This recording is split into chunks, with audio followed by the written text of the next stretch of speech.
about real people, real stories, real life.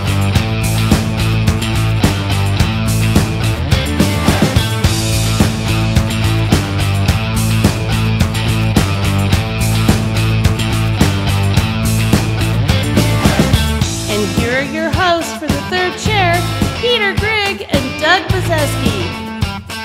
So, Doug, we are taking the show on the road and filming on location. I understand we're going to Twin Lakes. Is it Twin Lakes or Twin Lake? Twin Lake. How can you? If there's two of them, how can you have? But lake the in word it? twin is like singular, but it means plural. I don't know. We should ask the next English professor. The next English professor we have on the show, we will ask them that question, and we will get that answer back to you. Yeah. So Twin Lakes. When we ask them, that we will be filming. Yeah, that's right. That's right. So they will see it. Twin Lakes, Colorado, sportsman paradise, hiking, camping, fishing, spectacular scenery. We invite all our people to come and check out beautiful Colorado. Oh, a beautiful area, Twin Lakes. Lots of people come to fish. Yep, and that's what we're gonna go see. And we're gonna be talking about fishing, fly fishing, fishing equipment, catching a fish, cleaning your fish, cooking your fish, fish tacos. Eating a fish. Eating a fish. Oh, that's Did you know most of these fishermen, though, they release them. You know, they don't even keep them. That's true. Yeah. Well, if you're not going to eat them, you might as well release them. Yeah, I would hope that people would never just keep a fish and then, like, throw it away. That'd be terrible. It would be. Yeah. Well, and that brings us to our next guest, who is a person who lives in Colorado and is recently involved in fly fishing and tying flies. She is an entrepreneur. She's the CEO and founder of Colorado Tight Flies. Maybe we'll ask her how she came up with that title. Anyways, please let's welcome Amy, and the next scenes you see are going to be us on location in Twin Lakes, Colorado. After our 3-hour drive. A 3-hour tour. Hopefully we make it without getting stranded on a desert island. Yeah, or even a flat. So, Amy, we've talked earlier, and there was a time in your life where you were doing these really cool nails. And then all of a sudden I find out you're like tying flies. Yeah. So what's the story behind that? I really thought nails was just what I was going to do in life, but as soon as I started tying flies and got into that, I realized my passions were completely and 100% there, and nails are out the door. Nails are out the door. Yeah, I don't have anything. Yeah. So with the nails, you didn't nail it. Oh, very bad joke. Yeah. And so, I've looked at your flies online. They really have interesting, spectacular colors. Did you have you gone down like the fly shops and studied them, or are these mostly your own creations, or both? Yeah, so great question. Sure was. So these are definitely mainly all my creations. I do try to do flies that are well known as well for people, but I love creating new and improved flies that work incredible for fishing. Yeah, are there certain flies that are well known in the fishing community? Absolutely. Do they have like a Hall of Fame of flies? I'm sure they do. That's great. And so, do you research flies in terms of do you take out fly fishing books from the library, or do you watch other masters online create flies? Do you do that sort of thing? Yeah, I watch tie flying videos on YouTube all the time, like tutorials if I don't know how to do something, and I'll get the gist pretty quick. That's really great. Do you ever get any ideas for cool flies from watching Paw Patrol or Naruto? No. All right. So you have some original ideas, and have you had anyone in the fly fishing community or on your social media say, "Oh, I like that, I'm going to copy it"? Not necessarily copy it, but want to buy it. Absolutely. Well, yeah, that's the most important thing. Yeah. What is it? Flattery is the greatest something of imitation. Imitation is the greatest form of flattery. Oh yeah. Yeah, I think buying your product is the greatest form. That's even a better form. Yeah, it's a better form. You get complimented in a couple ways. Oh yeah, absolutely. My pockets as well. Have you named like any flies after yourself? Like this is the Amy Longhair fly, or the Amy. Have you started a series that are named after yourself? Shamelessly plugging yourself. No, I have not. I don't really name that many flies. I just kind of describe them. I name streamers because those are crazy and fun. But a streamer, okay. I'm not very smart about flies and streamers. I thought like a streamer is like a party thing that you twirl in the air, with a long streamer. There are those as well, but they're used for fly fishing. They're huge flies with a lot of different hooks. Yeah, or not different hooks, just a lot of different design to them and everything. Oh, okay. Yeah, I mean, what surprised me when I looked at some of your products is how small some of the flies are. I didn't realize that, like, some of them are just little tiny. Yeah, it's amazing too. Some of those size 20, size 22 flies will catch the biggest fish, and they're itty bitty little flies. It's like, how? Yeah. Could you tell our viewers the difference between fly fishing and Spin fishing? Spin fishing. Yeah, so fly fishing, it's definitely, I think, more complicated all around. It's also a lot more fun in my opinion, but I don't have anything against any of them. I think all forms of fishing is really fun. And if you want more of a challenge, I definitely recommend fly fishing as opposed to just spin fishing. Yeah. I've got some good doctor friends that fly fish, and they're very competitive about it too. Oh yeah. Yeah, this is not just going out to relax and fish. It's game on. Oh yeah, definitely. Are you kind of competitive like that when you fly fish? I don't like to admit it, but So of course. The answer is yes. So what about? Are you going to have any other products besides? Colorado Tight Flies is your company. Are you going to have like Colorado Flies T-shirts or hiking tights or whatever? So I've had a couple of Colorado Tight Flies T-shirts made, but those were just more for like seeing how they did and everything like that. I would love to get more made, and possibly even fishing hats. And I do make fly pins that go on fishing hats as well. So I think that would be cool. Is that like on a safety pin? Yeah, it's not a safety pin. You just put it in your hat, and it's just a fly on a pin. Have you found that any of the local punk rockers have wanted to buy those and just like attach them to their skin or anything like that? Maybe. That could be a whole new marketplace. Yeah. And so what this last question before we go to a break, and that is, where else would you like to see the company go? I mean, you're doing a lot of tying. Do you see yourself hiring people and more mass producing, or would you have thoughts on where you'd like to see the company go? Right now it's more of a personal business, but in the future, if I want to expand it, of course I'm going to need to be teaching people how to fly the exact same things that I do and put them on payroll and everything like that. And I'm not opposed to it at all, but right now I kind of like that it's something that's special for me. Mm-hmm. Well, I've seen you put videos on like Instagram. You could have a series of teaching videos. This is how you tie a fly. This is how you tie a fly while you drink a beer. This is, you could have a whole series of flies. Yeah, definitely. Well, thanks, Amy. We're going to take a brief break, and we'll be right back. All right.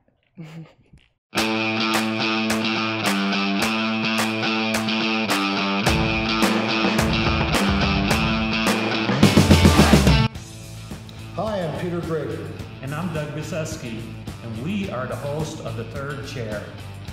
We are here at 9 Round Kickboxing in Colorado Springs, shooting a little of what we call B-roll for episodes 1, 5, and 6. Yes, Peter's about to get his butt kicked while I eat a hamburger.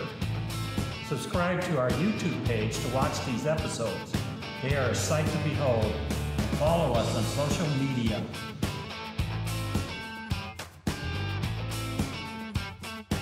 We are always looking for guests with a great story.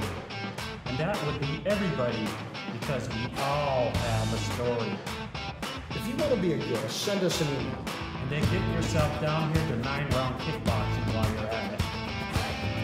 Yes, guys, if you're interested in getting fit without getting hit just like Mike does, head over to 9round.com, find one of our 3 locations that's closest to you, and book that free intro workout. We look forward to kicking it with you.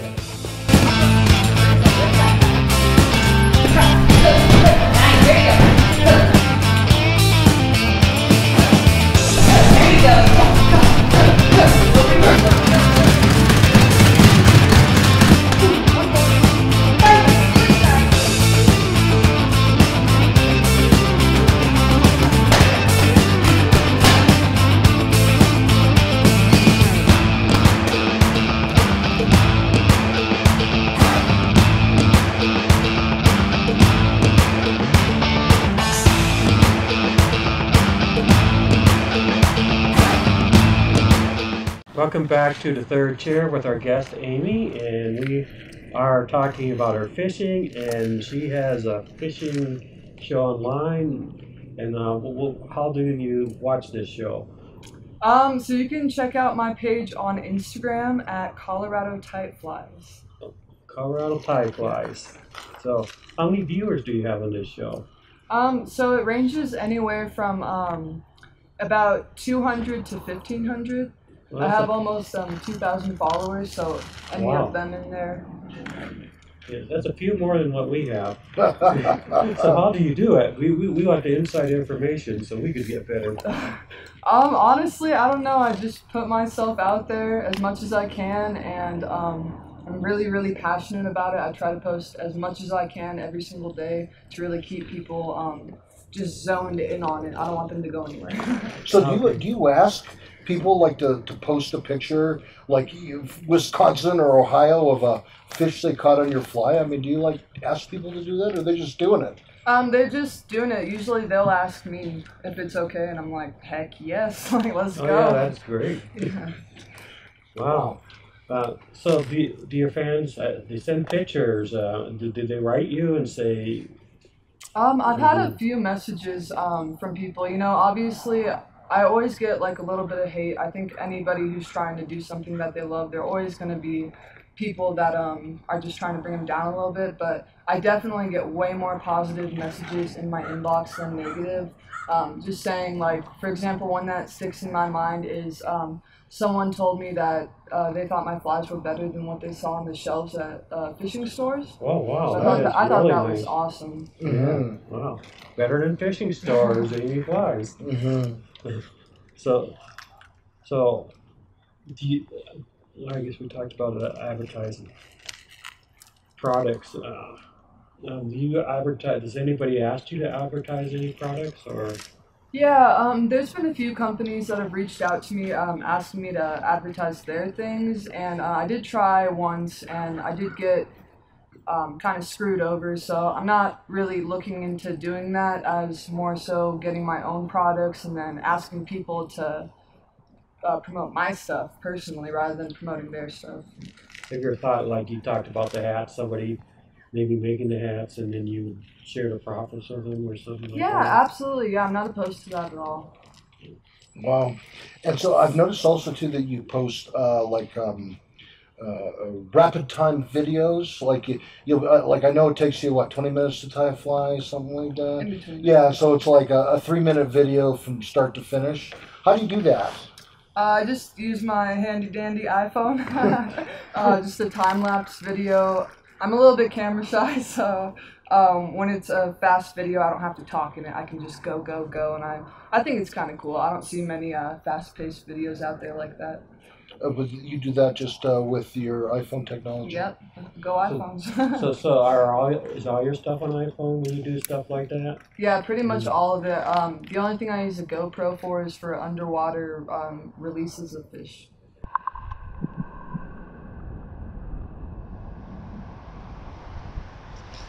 Okay, you go underwater first.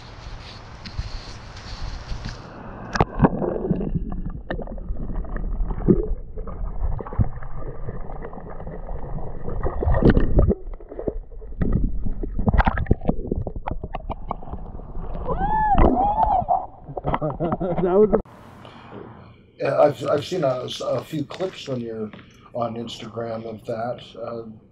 So you use the GoPro, and then do you have an app for editing that as well? There is an app for editing, but I do not know how to edit yet, so Okay. I just go with what I got.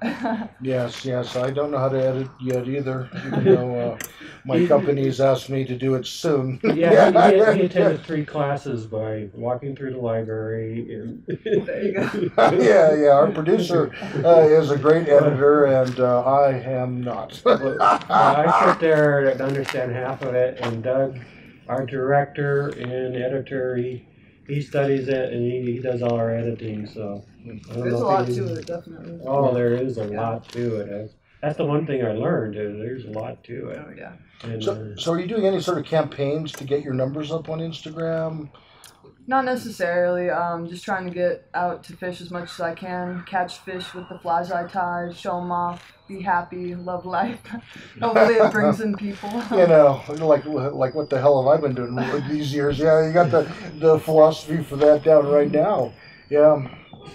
So you just love what you do, and I love it. Hopefully the people will come. Yeah, absolutely. Yeah, I was kind of scared, that people might not like what I was doing at first, because it is very different than a lot of these, older folks who have been fly fishing for years, and they're so stuck in their ways of how to tie, and that's the only right way. I'm here to change that. I think there's new ways that you can tie, new things you can improve about flies, and there's so much that's new that we just gotta open up our minds to. And they work because they're catching fish. They're catching a lot of fish. Well, what I laugh about on some of your social media posts is when you get comments. I mean, I've looked at some of them like, "Oh, I wish my girlfriend liked to fish like you do." So you have some unique flies, like designs, right? Absolutely. What is your favorite design that you did as unique?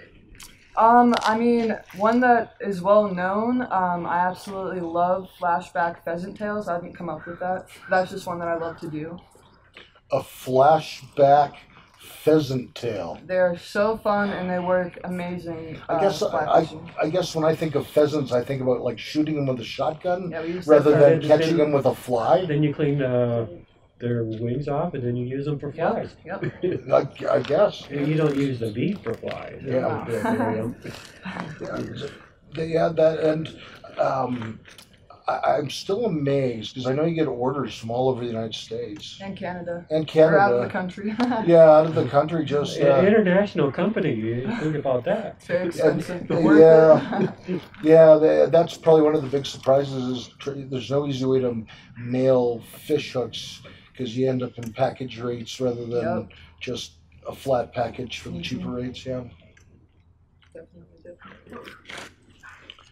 Well, I think that we are going to go to a break, and we'll be right back.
Welcome back to the third chair with our special guest, Amy from Colorado Tight Flies, your company where you produce these awesome fishing flies. They're totally amazing. I encourage everyone to check them out on Instagram. Hey, Peter, during the break, we got a question from the audience.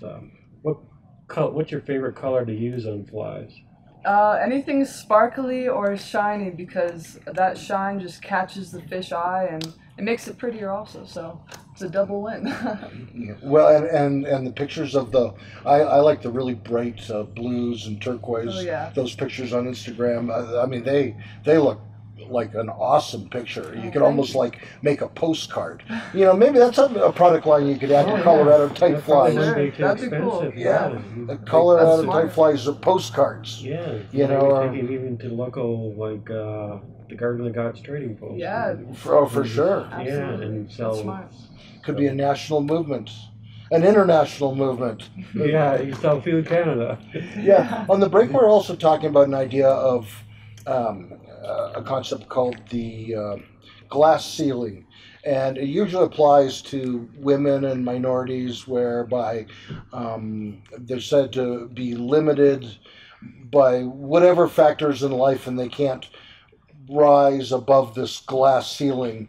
And yet it seems like you're doing that with doing flies, being successful in, I guess, predominantly a men's sport.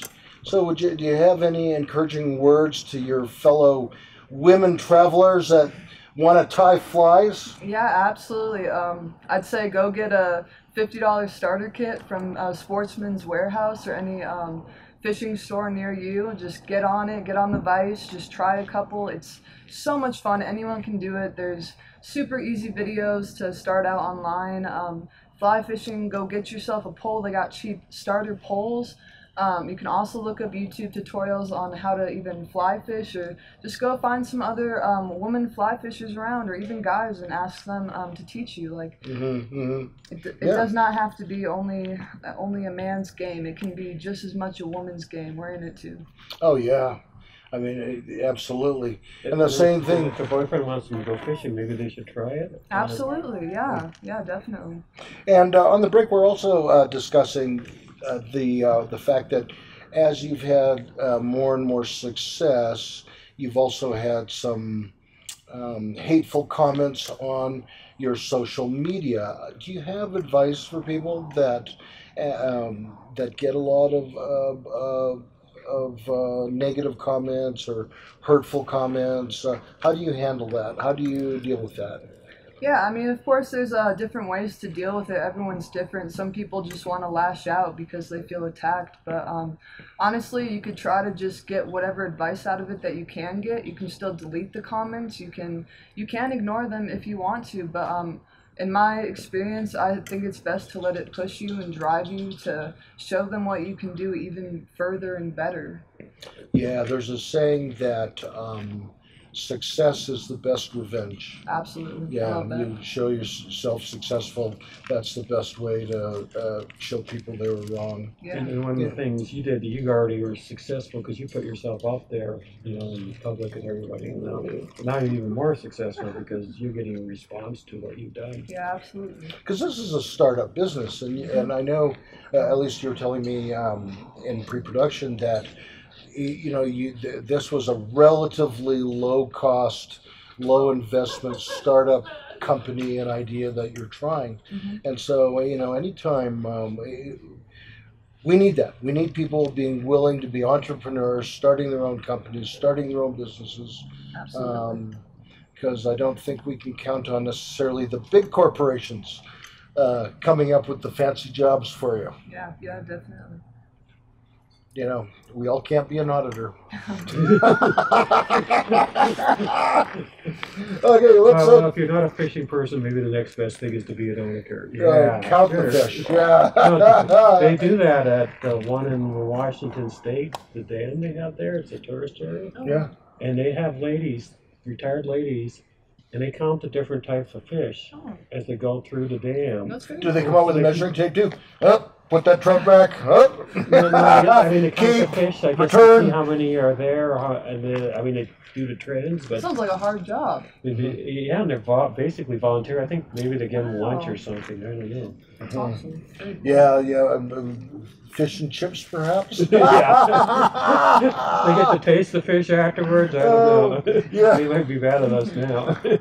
All right, let's change gears here. We sort of hit some odds and ends. Let's talk about fishing, because I don't remember you telling me that you did a lot of fishing growing up. Is that right? I know you did other sports. You did figure skating and some other gymnastics. But so you didn't do a lot of fishing growing up. Yeah. It was more of something you started as a young adult. Yeah. And so, what prompted that? Well, to be honest, my son's father, he's a very avid fisherman. I would go with him a little bit here and there, but I never really enjoyed it quite as much as I do now. Nowhere near. I just wanted to catch a fish and be done with it. But but it actually has been something that's been really good for the two of us. Even just bonding with our son to be able to get out and go fishing a lot more, and he's very passionate about it. So he's always like on edge to go fishing, and I'm right there with him now. Cool. And does he encourage you to tie flies too? Absolutely, yeah. He's also the one who got me my first starter kit. So he's tied a few flies himself. Yeah, he's learning, but yeah. So are you better now at tying flies than he is? Or do you want to say that on the show? I think he's a better fisherman. I think I could say I'm the better tyer. Yeah. But he's very good as well. He's very good. Right. Okay, but still, fishing. Come on, it's fishing. I mean, why not archery? Wasn't my cup of tea. Nothing wrong with it, but or knife throwing. Those hooks are as sharp as anything I want to get near. Do you usually catch and release when you fish? Absolutely, yeah. I full-heartedly believe in catch and releasing. I mean, nothing wrong with if you want to eat it and keep it, but as long as you eat it if it's going to die. Have you eaten some then? Or? No, I do. I'm not a seafood person. No fish or anything for me. So no. I mean, do you even eat like tuna salad? No. I'll have my hot wings. We'll live with that. So we live in the great state of Colorado, which, by the way, we encourage people, come to Colorado. There is fantastic fishing, fantastic outdoor stuff, including archery. And so we're right here at beautiful Twin Lakes. We're hoping it's not going to rain on us. And so you've been fishing at the lake. Mm-hmm. And what kinds of fish have you caught here so far? So far, only a few rainbow trout. Few rainbow trout? Yeah. I'm hoping to get on a couple brown trout, though, hopefully today or tomorrow, before we leave. Sure. I've noticed there's a reservoir down in Pueblo, which is south of Colorado Springs. Was that like a 10-pound catfish I saw that you posted on your Instagram? Was that a catfish? That wasn't at Pueblo. That was Prospect Lake here in the Springs, and that was a catfish. It actually had just come to shore. We were night fishing, and so we ended up saving it because it would have just died if it was just stuck on the shore. So we had to take it out to the dock and put it into that deeper water, and it swam off to sea. And that picture, yeah, that looked pretty amazing. I was going to say, what kind of fight did the fish put up? But it didn't. Yeah, no. So is there any sort of spiritual connection you have with the fish then? You feel like you're out there and the fish knew that you were a human that was going to help it? I mean, everything happens for a reason. I don't know. Yeah. So what part of fishing do you like the best? Oh, that's a hard one. I think the overall piece, just when you're fishing and just like in your own zone and just connecting with nature, like on a whole other level. And especially when you get a fish on the hook, like just seeing that incredible creature and how strong and tough they are, it's amazing. Oh yeah, they can pull a tug pretty good. Yeah, they can just go through it and they'll still swim off like nothing happened, you know. Mm-hmm. Yeah, boy. And so your initial fishing, were you like doing the spinning reel, yeah. Spinning reel, and then after that, is that when you started the fly fishing? Yeah. So which do you prefer now? Oh, that's a hard one. I think fly fishing right now, because I'm still, learning and everything, so it's just more exciting whenever I do catch a fish on it. It's just so much more exciting for me because I'm so new at it. Mm-hmm. Well, you gotta. There's different gear. It looks like you wear when you fly fish. Everyone's got like those cool pants, Waders. and they always got like these cool military kind of sunglasses. I need some of those. Yeah, yeah. And so definitely the fly fishermen have the coolest pictures. Oh yeah. They get got the posted. gear. But how heavy are those waders? I think maybe like 25 pounds, maybe, or maybe even less. So your mobility when you get to land is kind of...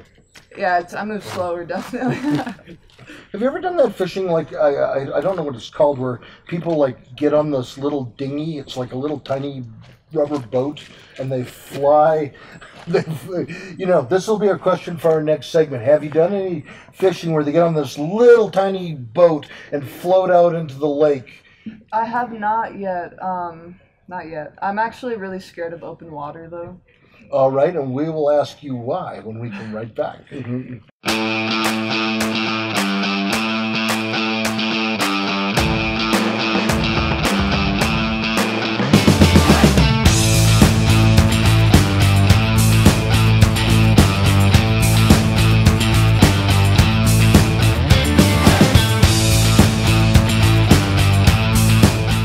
Welcome to the third chair, and we had another question in the audience. What is your favorite fish to catch? That is a tough one. You can name more than one if you want. You mean like which one puts up the best fight, or which one just is best for the best pictures? Categories or... Yeah. I'd say the bass species overall, largemouth, smallmouth, wiper, I love them all. They all fart. I mean, oh my god. They all fart, yeah. They all yes, fight. they do. They all fight like crazy. It's so much fun to catch any of those. Do you like the battle? I love it. Your That's eyes the seem to light best up part. when you talk about the battle. Oh yeah, it's so much fun. Yeah, it's the same way my eyes light up when I wrestle that last piece of fried chicken away from my wife. I think you won most of the time. Oh yeah, the evidence speaks for itself. Yeah, well that's awesome. And we were also asking right before we went to break about belly boating. Have you done where you get on these little boats and you float around? Have you done any belly boating? No, I might eventually, but yeah, I'm really scared of open water. Okay, have you done any scuba diving? No. And like fished with a spear gun? No. No. That looks super sick though, super cool. Yeah, it is super sick. Any interest at all getting into a shark cage? Yes. Australia, great white. It's on my bucket list. It's on a my- one-time thing. Yeah. I figure, I want to be in the shark cage with a 20-foot great white shark, just so I can say, yes, I saw the beast in the natural circling around me. Yeah, maybe I'll belly boat after that too. Not there, but somewhere else in the lake. Yeah, not there. Yeah. That's so good.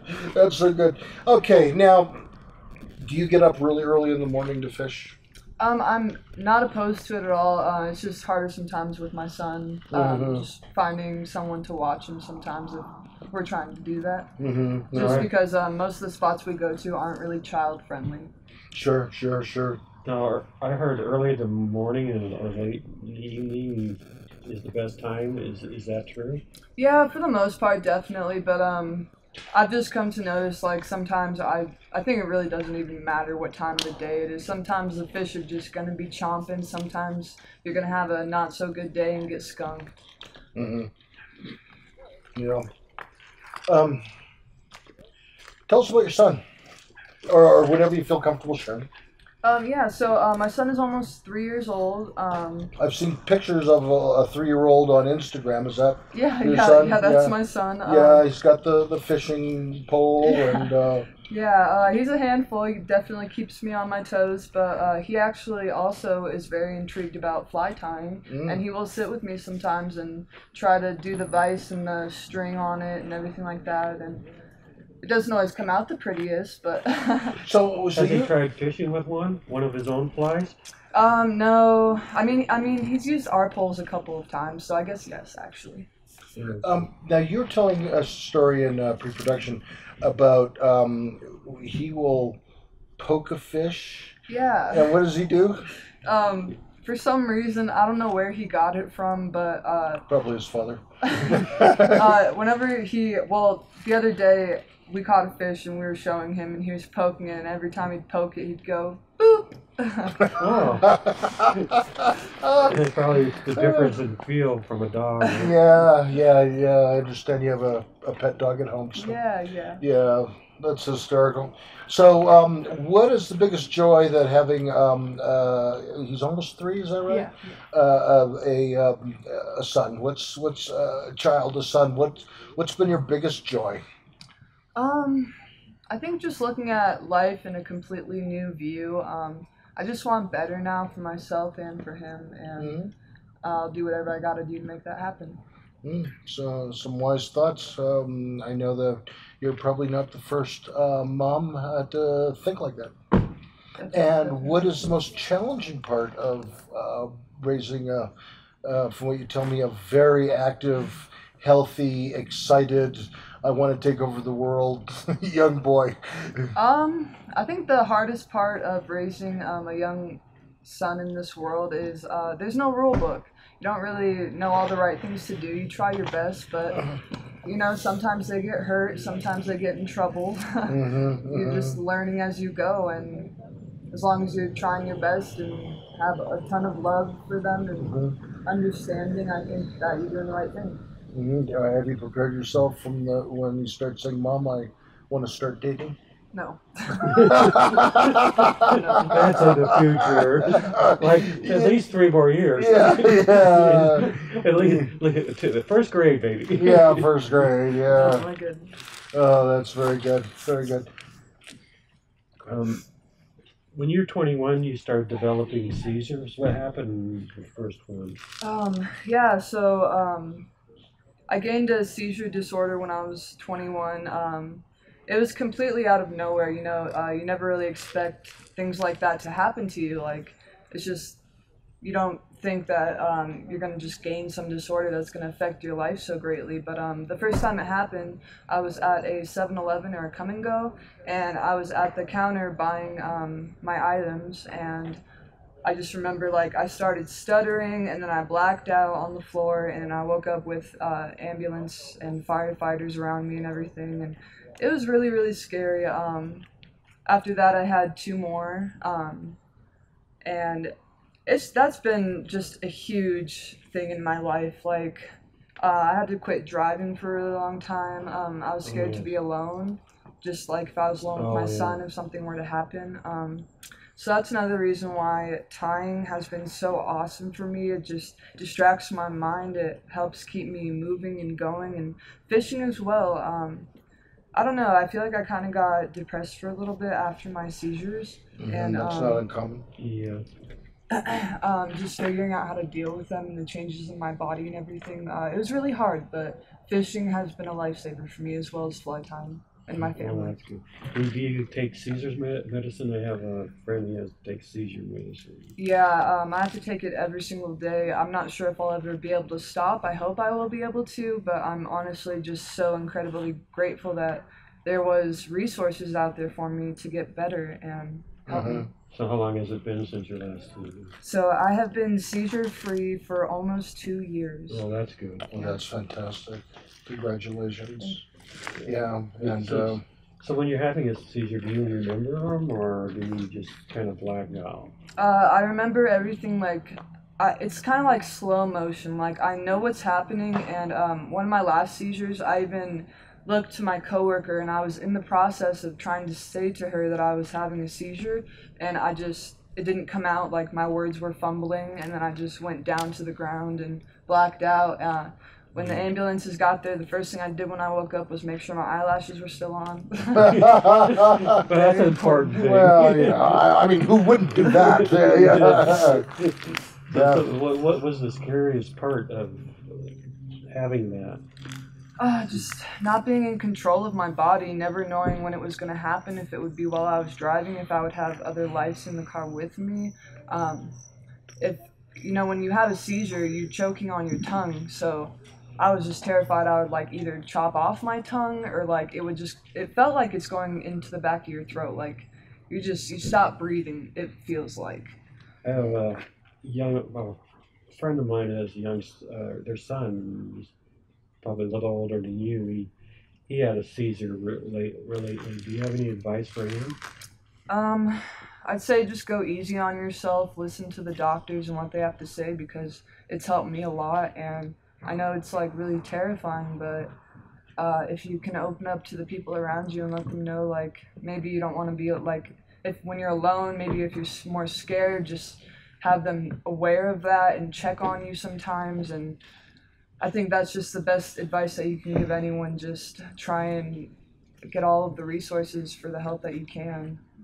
And we certainly can put a little bit of contact information if people have questions about Absolutely, seizures and how to get help and who to call and find out more information. We'll put that at the end of the episode. Definitely.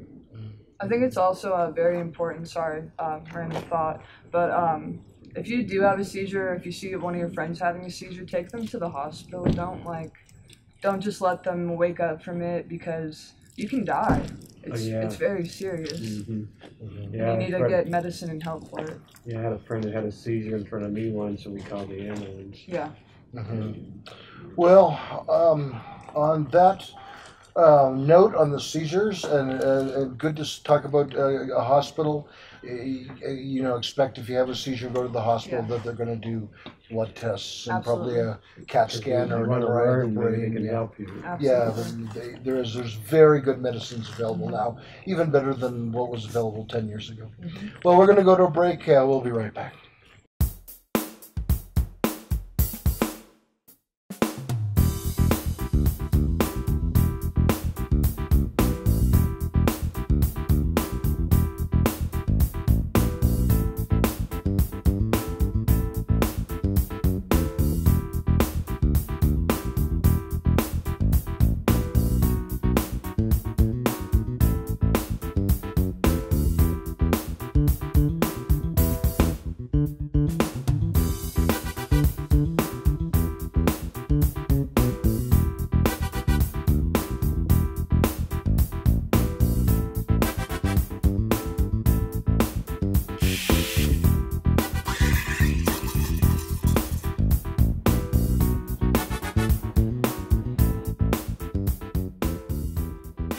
Coffee of the Kentucky-Arizona Walnut Association? It's kava.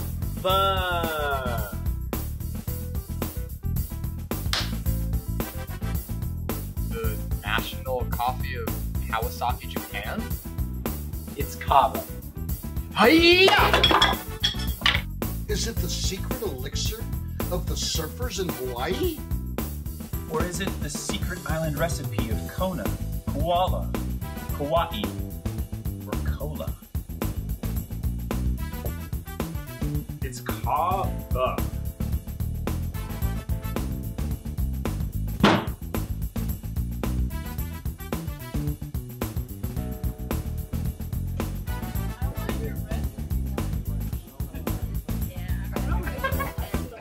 Kava is Polish for coffee. Here at Kava Coffee, we focus on serving a delicious, high-quality cup of coffee in a space where love, coffee, and people mix into the perfect blend.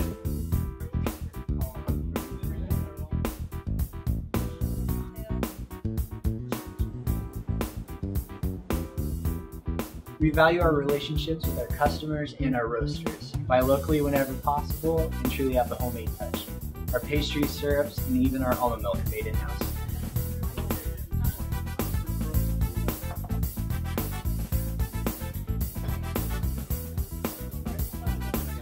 So come on in, relax, get some work done.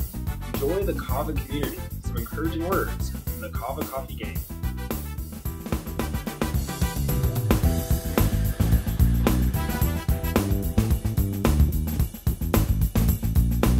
Kava Coffee. Be awake.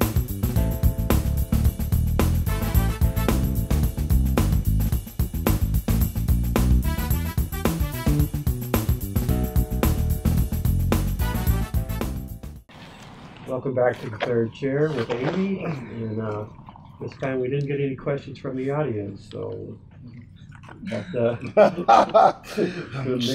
Well, we had a comment from the audience, and they said, "Tattoos, show us your tattoos." yeah, you have quite a few tattoos. Oh yeah, got more under here on my stomach. So how long have you been getting tattoos, and how have you been paying for them? I mean, clearly you've been borrowing money from your father.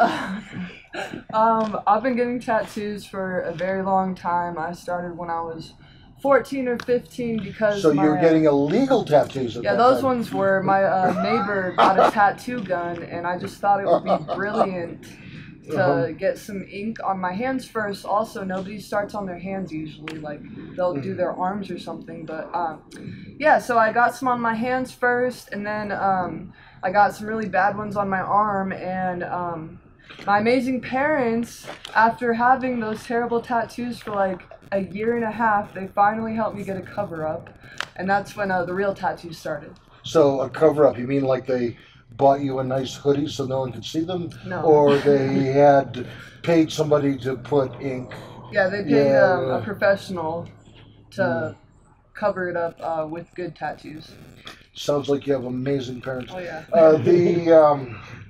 You know, I don't My get... daughter has some tattoos, and she says, I asked her if they hurt, and she says, oh, somewhat. So I suppose they hurt. What? You had them all over. Where did they hurt the most? Definitely the knee. The knee? Oh, Yeah. The knee. It was rough. You know, scraping your knee, you want to cry, so getting a tattoo needle right in it. So are you supposed to stay still when they do something like that? And Yeah, definitely. And so it was hard to stay still. Oh yeah, I was kicking him the whole time. Now, I have heard of tattoo people, though, that they part of the reason they do it is that they like the pain. Yeah, is there any truth to that? Yeah, it's ink therapy. Ink therapy. Yeah. Very therapeutic. What I laugh at, I've seen all these guys, especially these big guys, that have got like all these tattoos over their body, but they're scared to get an injection. Oh, that's me, right there with you. It's like, oh, it's gonna hurt, you know. Yeah, it's I hate like needles. Yeah. It's a tattoo. Yeah, it's so funny. So does a tattoo feel different from getting a shot needle? Yeah, definitely. At least in my brain. I mean, after the shot happens, you know, it's never that bad, but it's something in my brain. It's like, ah! I mean, you're pretty creative with your tie flying. You ever thought of being a tattoo artist? Oh no, my hands are too shaky for all that. Do you think you'd have trouble like injecting somebody? I'm not sure. I do want to be an EMT in the future, so I'll probably have to inject people and all that crazy stuff. But I'm up for it. Yeah. That's awesome. Now, do you have a favorite tattoo, or do you have one that has special meaning or significance? Yeah, that you can show? I have a couple favorites, but one of my main favorites, is it okay if I stand up? Yeah, it is. One of my main favorites is on the back of my calf. It's a lion and 3 crosses for God. So that one's just, it's very meaningful to me, and I like that other people can see that. I hope that they just know that that's part of me, just God and everything. Okay, so the lion, like the lion of the tribe of Judah kind of thing, and the 3 crosses, is it like Jesus and the 2 thieves on the cross, or is that Father, Son, Holy Spirit, or is it... I'd say Jesus and the 2 thieves, yeah, but also just God and the Holy Spirit, all of it all together. Sure, yeah. And this is always like a horrible question to ask, but I ask it anyway. So, like, what kind of money would getting God on the back of your under the back of your calf cost you like that? Is that like $300? Is that $500?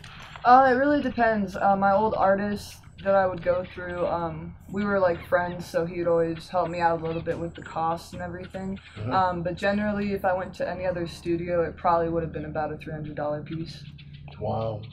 Mine was it was probably only like $150 though, and a good tip. Yeah, you want to tip your tattoo artist. Oh yeah. Yeah. I let them know ahead of time, like, please don't mess up. I got a great tip. Like, but I could keep part of it if you screw up. Yeah, absolutely. I always like to leave a really good tip too. Usually it's buy low, sell high. You know, that's my tip.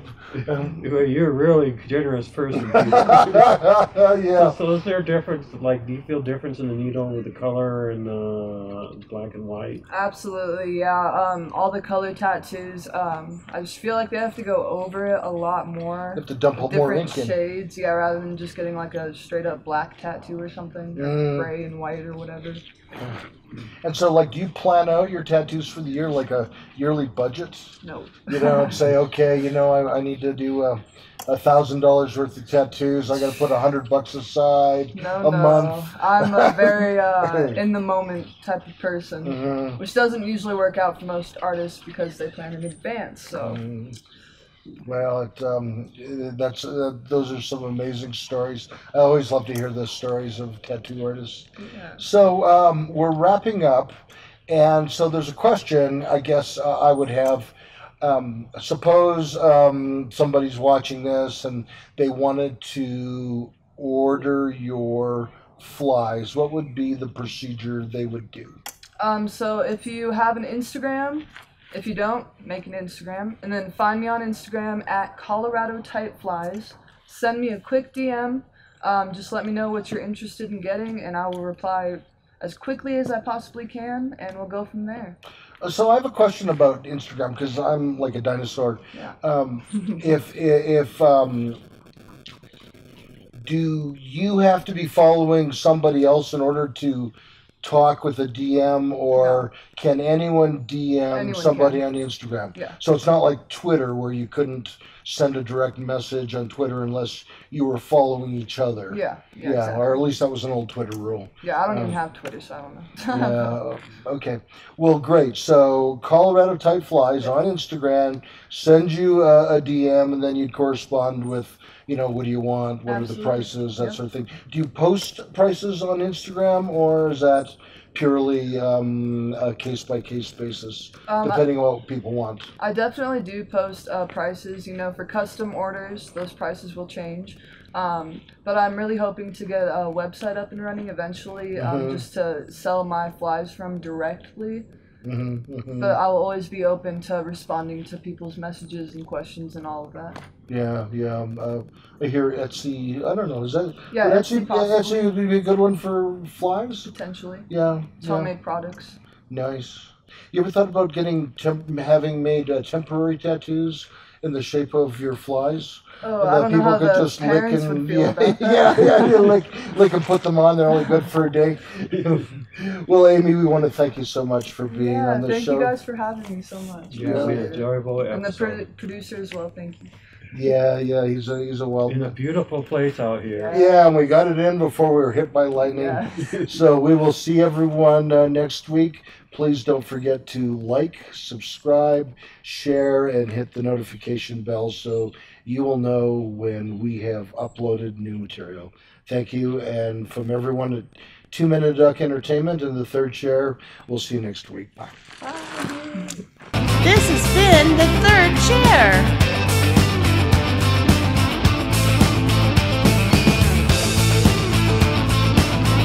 Want to be a guest? Want to sponsor our show? Send us an email.